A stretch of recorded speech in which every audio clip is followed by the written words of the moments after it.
দেখ পূর্ণা, আপা অন্য পরিবেশে বড় হয়েছে, থেকেছে, তাই একটু অন্যরকম। তাই বলে মানুষটা তো খারাপ না। আপা সত্যিই একটা সংসার চায়, পরিবারের একজন সদস্য ভাবতে দোষ কোথায়? বাকি জীবনটা কাটাক না আমাদের সাথে। আমার কাজকর্মে একজন সঙ্গীও হলো, বয়স তো হচ্ছে, একা কি আর সবকিছু সামলানো যায়? আবারও বয়স হয়েছে, কিন্তু দুজন মিলে তো কাজ করতে পারবো। কয়দিন পর তোকেও বিয়ে দিয়ে দিতে হবে, প্রেমার বিয়ে হবে, তোরা শ্বশুরবাড়ি চলে যাবি, আমার একটা সঙ্গী থাকলো।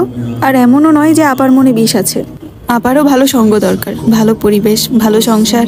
আমি দেখেছি আপা কত সুখে আছে এখানে, প্রেমাপ্রান্তর জন্য জান দিতেও প্রস্তুত। নিঃসন্তান বলেই হয়তো এমন। আপা কিন্তু এখন আমাদের ছাড়া অসহায়, ওনার মা মারা গেছে, বাবাও নেই, আত্মীয় স্বজন নেই। এই বয়সে যাবে কই? আমরা একটু মানিয়ে গুছিয়ে নিতে পারি না? সতীন হলেই সে খারাপ হবে, সৎমা হলেই সে খারাপ হবে, এমন কোনো বাণী আছে কোথাও? পূর্ণা বেশ অনেকক্ষণ চুপ রইল, এরপর বলল, কিন্তু উনি অনেক সাজগোজ করে। যদিও আমাকে উনি কিছুক্ষণ আগে বলেছেন আর সাজবেন না, তবে ওনার কথার ধরন আমার কাছে ভালো লাগে না। শকে ছ উচ্চারণ করেন, শুদ্ধ অশুদ্ধ মিলিয়ে জগা খিচুড়ি বানিয়ে কথা বলে। হেমলতা পূর্ণার কথায় মৃদু হাসেন। পূর্ণা আঙুলে ওড়না পেঁচাতে পেঁচাতে এদিক ওদিক তাকাচ্ছে। হেমলতা পূর্ণার মাথায় হাত রাখেন, বলেন, তোর আপা যদি প্রান্তকে শুদ্ধ ভাষা রপ্ত করিয়ে দিতে পারে, তুই তোর বাসন্তী খালাকে স উচ্চারণ শিখাতে পারবি না? উনি শিখবেন বললে অবশ্যই শিখবেন। সত্যি? বলেই দেখ। এখন যাব? যাচ্ছি।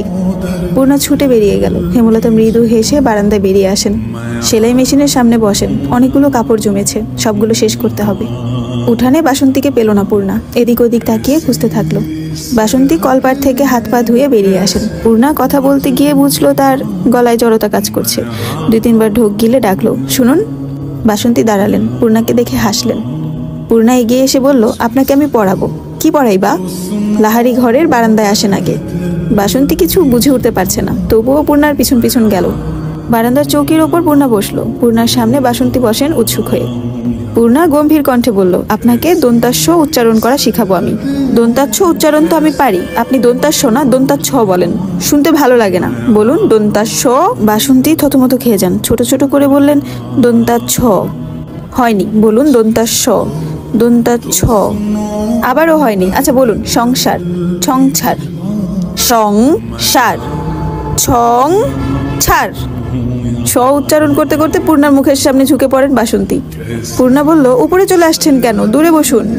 বাসন্তী দ্রুত সোজা হয়ে বসেন। পূর্ণা বলল, এবার বলুন সন্তান। সন্তান। ফাটাফাটি হয়ে গেছে। এবার বলুন আসছে। আচ্ছে। আরে আবার ছ উচ্চারণ করছেন, বলুন আসছে। আসছে। আসছে। হ্যাঁ এবার হয়েছে। এবার বলুন সাজগোজ। সাজগোজ। হাওলাদার বাড়ির পুরুষেরা দুপুরের খাবার খাওয়ার জন্য একসাথে বসেছেন। আলমগীর, খলিল সবাই আজ উপস্থিত আছে। আমির 2 দিন পর শহরে ফিরবে, তাই আলমগীর চলে এসেছে। অতিরিক্ত গরম পড়েছে, বাড়ির চারপাশে এত গাছপালা, তবুও একটু বাতাসের দেখা নেই।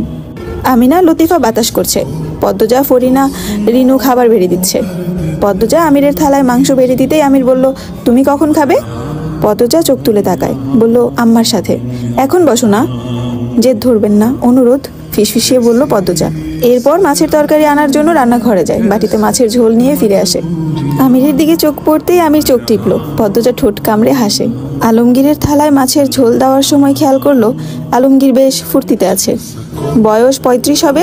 এসে একবারও রুম্পার কথা জিজ্ঞাসা করলো না। কি অদ্ভুত, বইয়ের প্রতি বিন্দুমাত্র ভালোবাসা, মায়া কোনো কিছুই নেই, স্পষ্ট বোঝা যায়। রানী লাবণ্য ছুটে এসে বাপচাচার মাঝে বসে। খাওয়ার ফাঁকে ফাঁকে বিভিন্ন বিষয় নিয়ে আলোচনা হচ্ছে। এর মধ্যে রানীর বিয়ে নিয়ে বেশি কথা হচ্ছে। খুব দ্রুত রানীর বিয়ে দিতে চান তারা। আচমকা রানী গড়গড় করে বমি করা শুরু করলো। সবাই বিরক্তিতে চোখ মুখ কুঁচকে ফেললো, প্রতিটি থালা নষ্ট হয়ে যায়। আমিনা দ্রুত রানীকে ধরে কলপারে নিয়ে যান।